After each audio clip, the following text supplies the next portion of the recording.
সিলেট অঞ্চলে আগের বন্যা পরিস্থিতি পুরোপুরি কাটেনি। এর মধ্যে নতুন করে বৃষ্টিতে দেখা দিয়েছে বন্যার আশঙ্কা। বন্যা পূর্বাভাস কেন্দ্রের তথ্য অনুযায়ী সিলেট সুনামগঞ্জে 2 থেকে 3 দিনের মধ্যে নদ নদীর পানি বাড়ার আশঙ্কা রয়েছে। সিলেটের বিভিন্ন উপজেলা থেকে নেমে গেছে বন্যার পানি। নতুন করে প্লাবিত হয়নি কোনো এলাকাও। তবে এখনো দুর্ভোগ শেষ হয়নি বন্যা কবলিত এলাকার মানুষের। যে কোনো মুহূর্তে আবার হয়তো বৃষ্টি এসে আবার পানি পাহাড়ের ডল দিয়ে আবার পানি বাড়তে পারে, আবার বন্যা সৃষ্টি হতে পারে। এর মধ্যেই নতুন করে বৃষ্টিতে দেখা দিয়েছে পরিস্থিতির অবনতির আশঙ্কা। বন্যা পূর্বাভাস কেন্দ্রের তথ্য অনুযায়ী সিলেট সুনামগঞ্জে 2-3 দিনের মধ্যে নদ নদীর পানি বাড়ার আশঙ্কা আছে।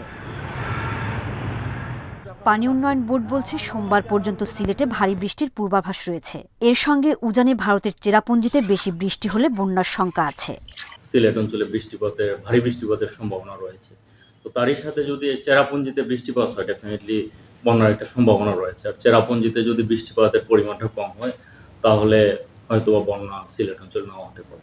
মৌলভীবাজারের কুলাউড়া জুড়িও বড়লেখা উপজেলার 12টি ইউনিয়নের বন্যা পরিস্থিতির কিছুটা উন্নতি হয়েছে।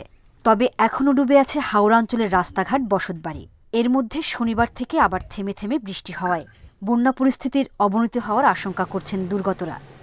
ওই তো আমার তিনগু হুড়ি আজ 8-12 দিন ধরে কিছুদিন তারা ময়ূর বাড়ি ঘটাইছে চাউলে ডাইলে দিয়া নুন মশলা না শুনলে তো আনতাম পারি। এখন পালঙ্গের উপরে চুলা তুলছি, তুলে রান্ধিয়া খাই।